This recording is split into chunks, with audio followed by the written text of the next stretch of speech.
in, Alex. I mean, I guess I kind of envy Ventura because he won't carry around a cell phone. But how is anyone going to get in touch with that man while he's down in Mexico? I guess it's just not going to happen. That's the plan. Yeah, I know that is the plan. Good for him. I can't leave society. I know where he lives now. He told me about it. Oh, yeah, that's right. We talked about his whole deal. And, dude, again, just awesome. I mean, Jesse Ventura's talking about how he's powering his whole home down there by solar energy. You know, getting off the grid. And again, people say, oh, who cares about celebrities? Well, the point is the culture does. They're mad with it. They're obsessed with it. And to have big celebrities coming out for 9/11 Truth, coming out against the war, coming out against the New World Order, that is the shift in society. And the establishment is scared. And then to find out that, Jesse Ventura is so real, too. I mean, I know a lot of celebrities, and these are two super genuine guys compared to most celebrities. I mean, just so real.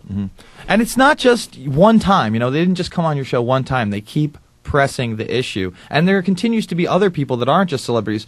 For instance, who is it? The Japanese parliamentary member, what is it, Fujita, I believe his name is? Yeah. He just went again and did a 25-minute speech before Parliament on 9/11 Truth, and he keeps pressing that issue in Japan, and that is very important. And he's one of the top leaders in his party. That's right, and it's the opposition party. It's one of the two main parties over there, and for him to get up in front of those politicians and say what he's saying is so beneficial to our movement. It gives us a global credibility that we're going to need to topple these tyrants. We need more people in governments around the world to start talking about this. We need more celebrities to start talking about this. We need more mainline talk show hosts to start talking about this stuff. And I think Jesse Ventura, Willie Nelson, Charlie Sheen, Rosie O'Donnell, these are great ways to get it out because they do have that influence. And it creates a big media circus, which then people hear about 9/11 Truth. They hear about government-sponsored terror. And people say, well, that was 7 years ago. If we don't expose 9/11, at least to the public mind,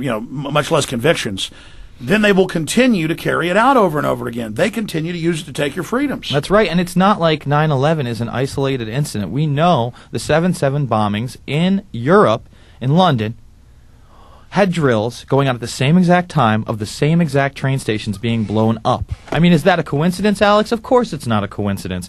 And the real key to that not being a coincidence, and this being more state-sponsored terror, to control people, to instill fear in people, to grab onto your liberties and freedoms, you had a member of these drills, a member of Visor Consultants, Peter Powers, someone who was not in the loop, getting on Sky Television and the BBC, and new listeners can check this out, saying that the hair on the back of his neck is standing up right now because at the exact same time they were running drills of blowing up the exact same train stations.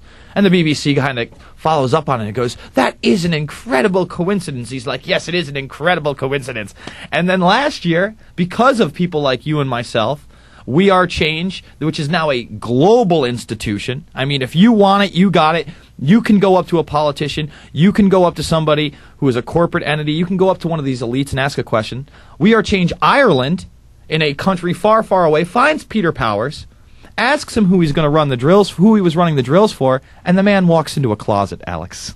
He walks not into another room. He was hiding. In a closet. If that doesn't scream guilt, and those are just two instances that we can prove in the last 2 years. By the way, NIST has had to admit now that the North Tower didn't fall into the South Tower, didn't knock out 25 to 30% of it. But Jesse's doing, well, I don't want to get into it. The point is, he's going around confronting all these people, and they're still just spewing the same bull. That's right. That's right. It's the same talking Man, points. I know so much I can't talk about here.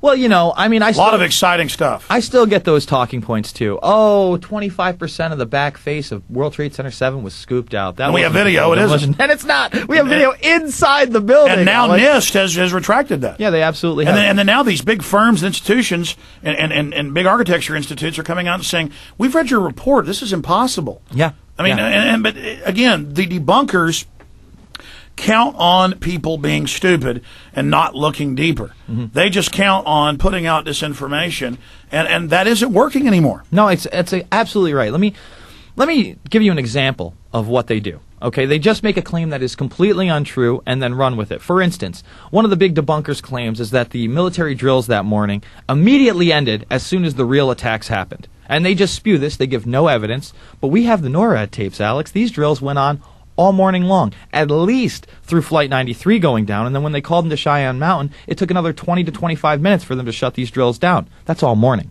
That's not 8:45 they stopped. But that doesn't matter, because whenever I talk to a debunker, they say right away, oh, well, they put those drills on hold at 8:45. That ended. That's not real. There was no hijacking drills that morning. When you can look at the NORAD games, Vigilant Guardian, Vigilant Warrior, Apollo Guardian, Global Guardian, and they're running live hijack drills. They're running a mass Armageddon exercise where E4Bs, in other words, mobile command centers for the quote-unquote shadow government or continuity of government program, just happen to be on the scene of the attacks. Now, Bermas,